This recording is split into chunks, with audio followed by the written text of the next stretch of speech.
fall ball. You had a great day here against Indiana, 16 innings. Your thoughts overall of just how today went for you? I thought we would be cleaner than last weekend, like football week 1 to week 2, and we were pretty clean. I thought most of our pitchers were aggressive in the strike zone. We made some good plays on defense. As you can see, we still might botch up a base running thing here or there.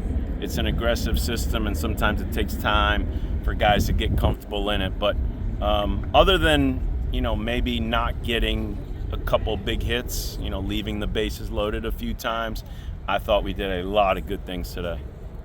You've got so many guys that have come in through the transfer portal as well as some new freshmen. How are they all meshing together through this fall ball? It's more on me, I think, as the coach. I'm as someone who takes so much pride in our system and the development piece, you realize you have so many new faces. So in the past, it was 75% returners or 60% returners, and so the new guys, there was a sense of urgency to catch up, and the older guys could teach them the system. As I realized this fall, there's not as many returners, there's not as many old guys, so there's not as much a sense of urgency because there's so many new faces. So they look to the right, he don't know what I'm talking about. The guy to his left, he don't know what I'm talking about. And so it dawned on me, the practices were taking a little longer, and the explanations were taking a little longer, and more time on the chalkboard, the old PowerPoint. But that's my job, as the coach and our coaches, and so. But I mean, they get along, they work hard. There's talent. We gotta really take pride in the fundamentals and teaching our system. Because of the new guys, though, do you feel there's a different energy this fall? Not good or bad? Yeah, no, it doesn't. For me, it's a lot of competition. I think that's always healthy. Guys wanting to get better. We get eliminated in Omaha, or we lose in a regional, or don't play in a regional. I think there's always a chip on the shoulder, and the guys are chomping to get back at it. But having so many, we did have that core talented group, the 3 USA guys.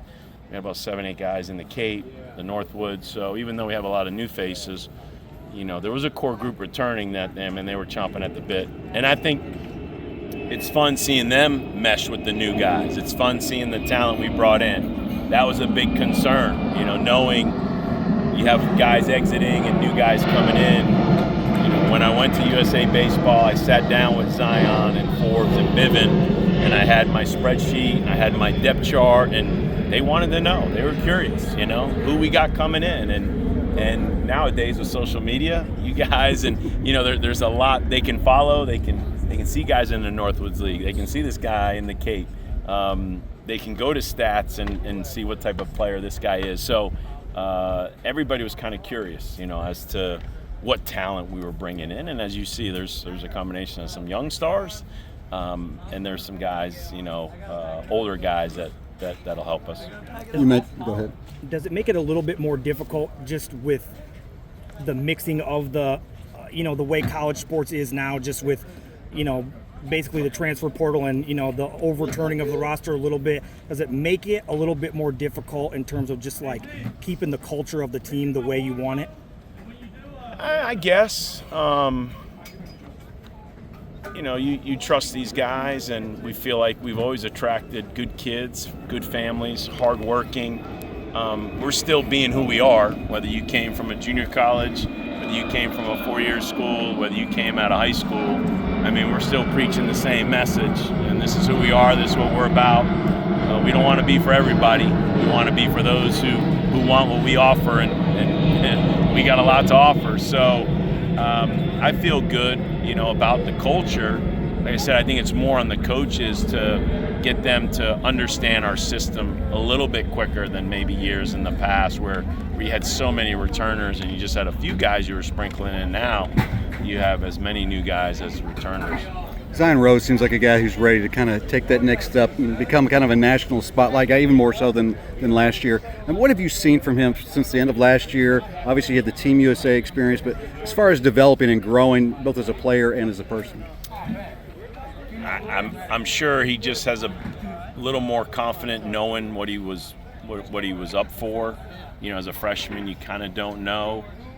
He always worked hard, I thought, last year, but I'm sure this year it's much more of a professional routine. Now knowing what's offered, now knowing what he's got in front of him, now knowing what he can do to be the best player that he could be. But he does fall in line with some of the great players that we've coached in terms of work ethic and desire. And I've always said it, I mean, we love getting credit for the great players that have played here, but it starts with them. We're not sprinkling magic dust on their head. They have a desire. You know, I think that I hear Dalton Rushing was the minor league player of the year. I give Dalton a lot of credit, man, because we were hard on him. We loved him. We coached him. It wasn't easy. I mean, he fought his way in the mix, but Dalton wanted to be great. That's why he stayed here. That's why he stuck it out. And that's why it's fun seeing the success that he's having. So from all those guys on the All-American wall and the guys that are playing in the big leagues, man, it's fun seeing that Zion has that desire, you know. And so as a coach, you feel like, man, I gotta give him everything I got. I mean, he's a sponge, man. He's in chapel. He's sitting there. He's got his notebook open. I mean, he's wanting to learn. He's wanting to write things down. And so I love that. And so I know his energy and desire to grow kind of permeates throughout the club. You know, Go ahead. another guy on that level, obviously, Forbes. What has you excited about his season? The possibility that he could be the guy that, you know, leads your rotation out each weekend. Just sticking to the process. One of our signs in the dugout, the 1% better, and the sticking to the process down in that basement. I'm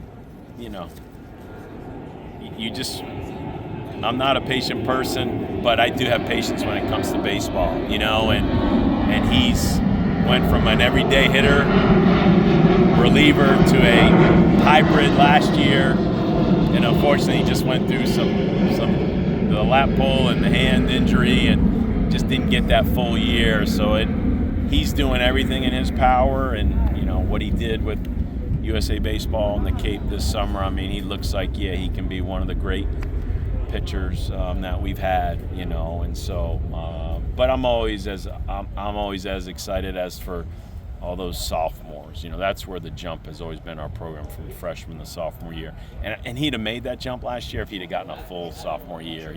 We saw flashes of it. So you saw some sophomores, you know, throw today.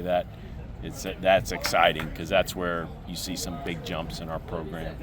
You are going to need more, you know, some contributions from some freshmen this year. You saw some very talented arms, especially early in the day, that threw really well. And obviously, you know, Davis has shown the way he can, you know, hit the ball here early in the fall. You have to be really excited just about the way that these guys are playing, and in the last 2 years, the way you've been able to get all these guys on campus. Yeah, we've still recruited at a high level. You know, we've fallen short come the end of the spring with the standard here, but, you know, back-to-back really, really good recruiting classes.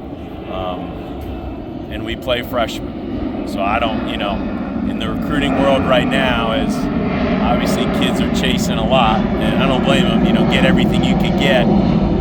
You know, we've offered playing time and opportunity, you know, and so that excites certain kids. You know, keep the main thing the main thing. Other kids they're wanting other things, which is fine. Go chase what you want. You know, you want playing time, you want to develop, you want to be in the program that's pump guys to the big leagues.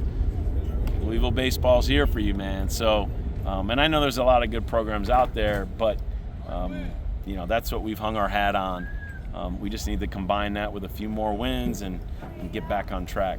How much of what we saw from Davis today is what you've seen this fall? Yeah, we've seen that.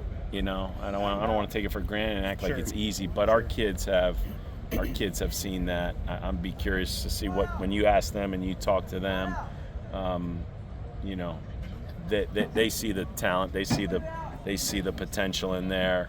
I'm more kind of optimistic and excited that he wants to learn, he wants to grow, he wants to be coached. You know, obviously I say his dad because he's the former big leaguer, but his mom was a college coach, and so, I mean, his parents have done a great job with him. I'm just excited that he wants to learn, he wants to grow. There's no entitlement, and he knows he's got to earn it, and I'm sure with the family he's coming from, he knows he's got to earn it tomorrow. You know, you never arrive. And but yeah, you saw it today. We've been seeing that most of the fall. Kind of knock these fall ball games out of the way. What are the main things you're looking to focus on teaching-wise and improvement-wise these last few weeks of your fall practice? I'll speak for Coach Snyder and Coach Rabel as situational hitting. You know, what are you doing when there's runners in scoring position? What's the approach? You would hope the light starts to come on. Why are these guys always throwing the ball middle away? Why are they trying to get me to stay on the ball? Why do we have middle rounds and oppo rounds? And sometimes it's got to be pull rounds, because just how people are going to pitch you until you show you can hit a ball the other way, you know, they're going to stay away. And then when you show you can hit a ball the other way, then they'll start to bring the ball back in. And so I would think those two have the hitter's attention as much as everybody. But like I said out there, man, we got to get better in so many areas. And there's just, unfortunately, it doesn't seem like there's enough fundamental practices to teach your system and get everything you want to get in. But to this point, I'm really pleased with the fall, and you know, having played back-to-back, you know, good opponents, man. We learned a lot about our guys. Great. Appreciate it, Dan.